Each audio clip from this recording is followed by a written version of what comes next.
it's me, your Holly Jolly femboy, and happy super early Christmas! Or it might be Christmas when you watch this. Either way, this is part of this year's Christmas spectacular that I have not named yet. I'm sure it's going to be in like the title of the video, or maybe like in whatever playlist I stuff it into.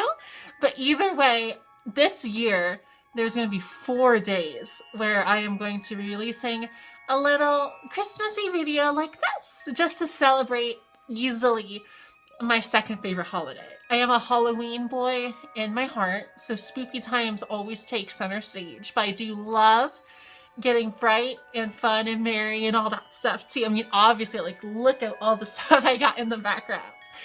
So I really enjoy the holiday. And so I thought that this year I would do 4 videos instead of typically like my normal 3. And that's 3 if like I'm lucky. Because just sometimes I'm a forgetful boy. But anyway, I want to just get right into it.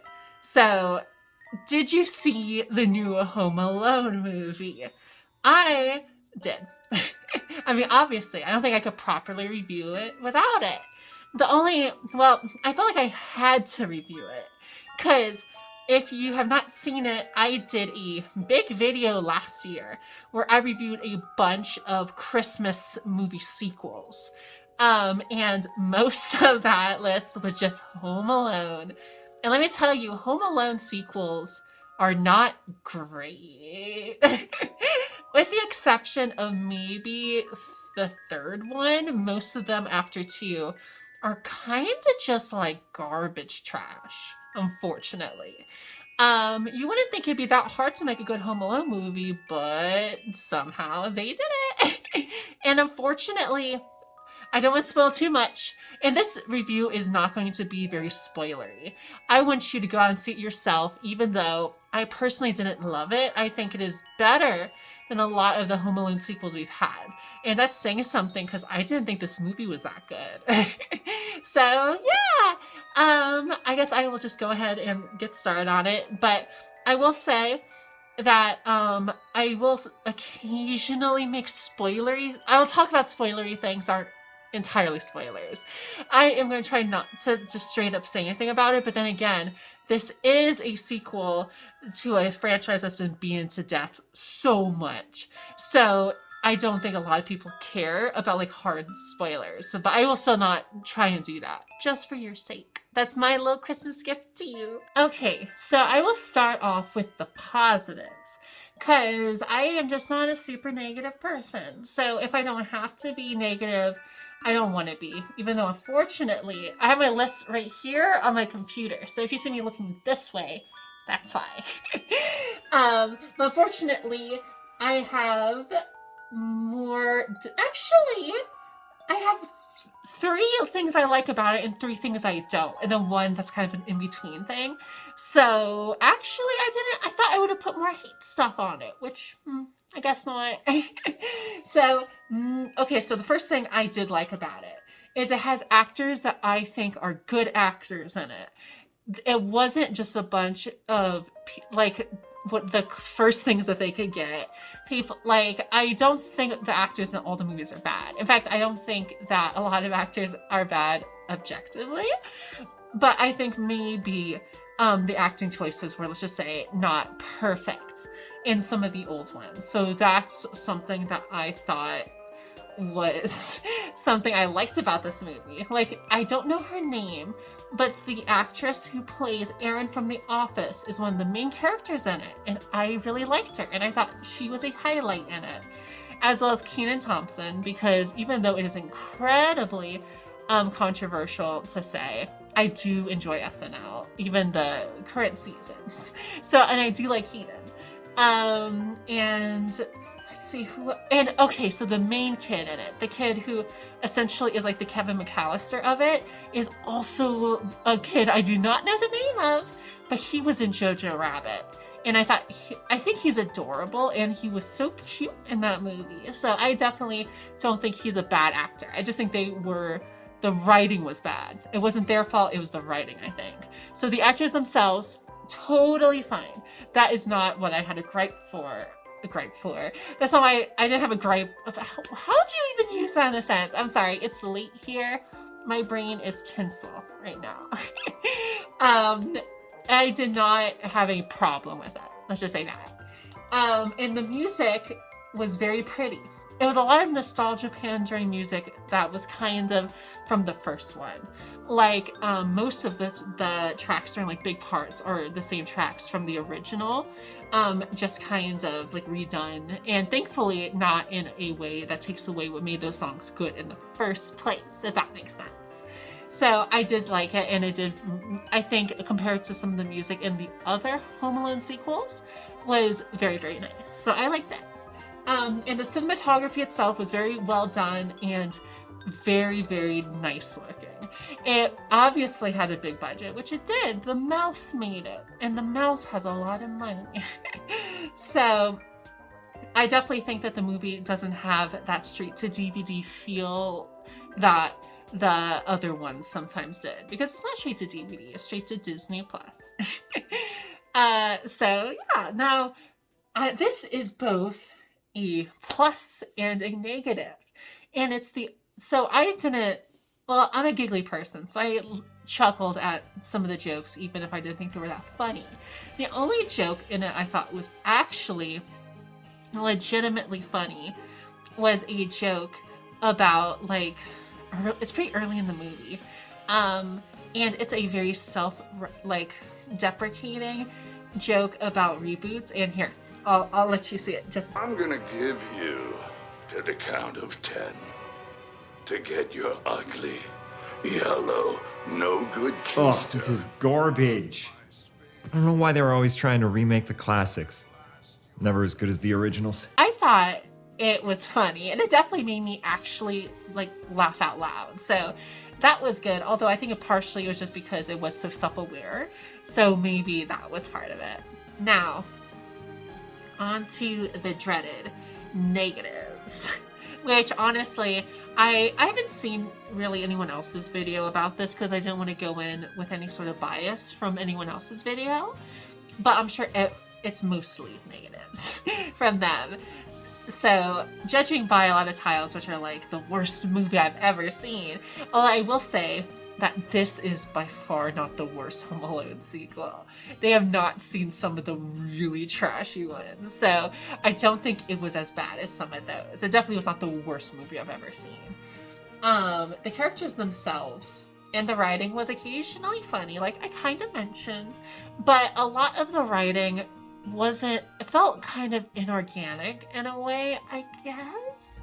I didn't think, it kind of feels, and I'm going to use the term again, like straight to DVD, like something that you wouldn't, I don't know, it's just not well written maybe, and it kind of feels like it was forced. I think that's the best way I could say it, which is really unfortunate because I thought some of the jokes were funny. I could tell a lot of the jokes were trying to be funny, but sometimes it just felt forced, and I just didn't like it. Nuh-uh, I didn't like it one bit. Now, unfortunately, the characters themselves, while the actors I'd enjoy, and I wouldn't say there's not really any bad actors in it, most of the cast was not very charming.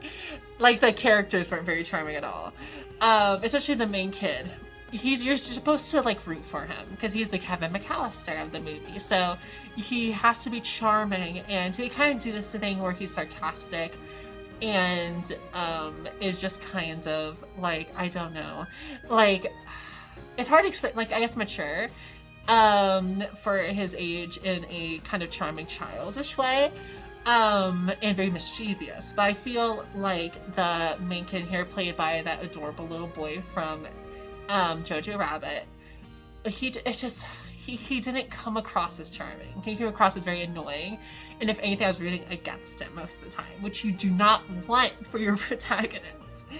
And I thought a lot of the characters in this movie weren't very charming and were pretty darn annoying. Especially, I forget what the relationship is with like Erin.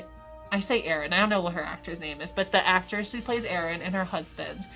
I forget who played, whether the role that like the two with their like kid that come in.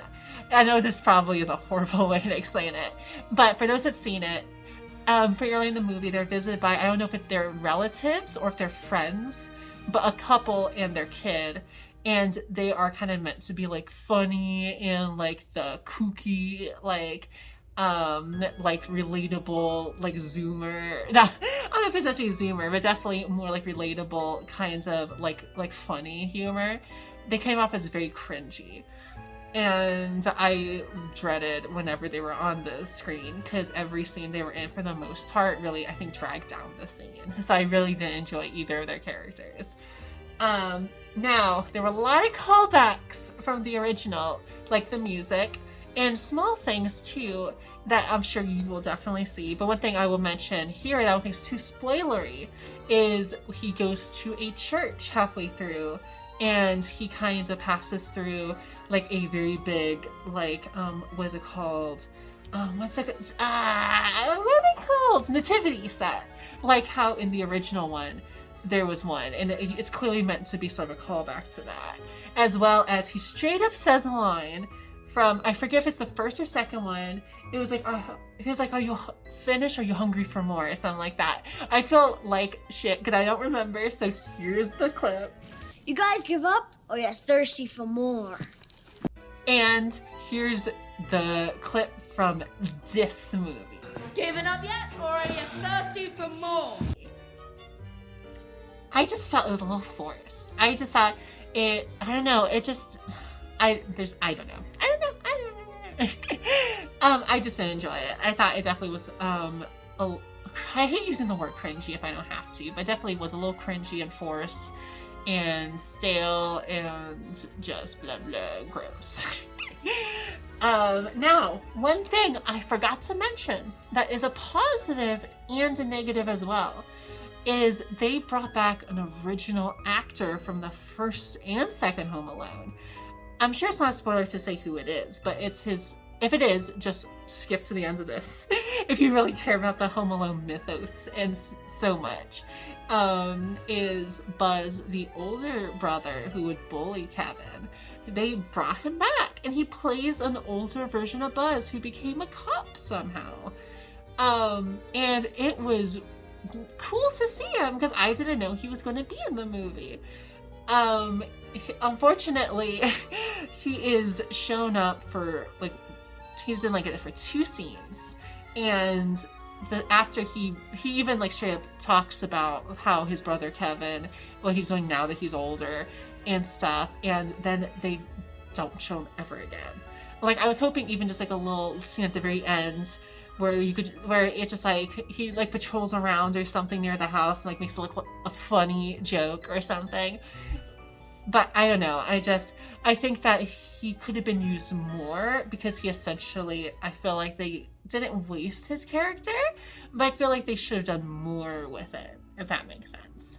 So yeah, that is my review of Home Sweet Home Alone. I definitely, I think, could talk about it more, but I think I got my point across pretty quickly. So it definitely isn't the worst Home Alone sequel, definitely not. In fact, I would say it's one of the better ones, but that's really saying something about the state of Home Alone sequels. So I'm not exactly too sure how to rank it. I honestly might put it underneath Home Alone 3, which I would give it Home Alone 1, I think is probably objectively the best one, then Home Alone 2, then Home Alone 3, and then maybe this one. And the rest of them are probably below that in some way. If you're really interested, I could give a kind of my full rank tier in the comments, but, I don't want to do that. If you want me to, though, I don't mind. So, yeah, it was unfortunate that it was the way it was. I wish it was better, but you know what? It wasn't awful. It makes me a little worried because they are making a Hocus Pocus sequel next year, and I have to review it. I gotta.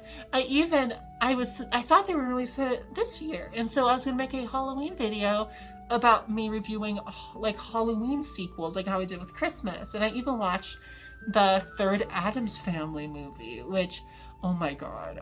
I'm excited to talk about that one next year because now that was like a Home Alone sequel.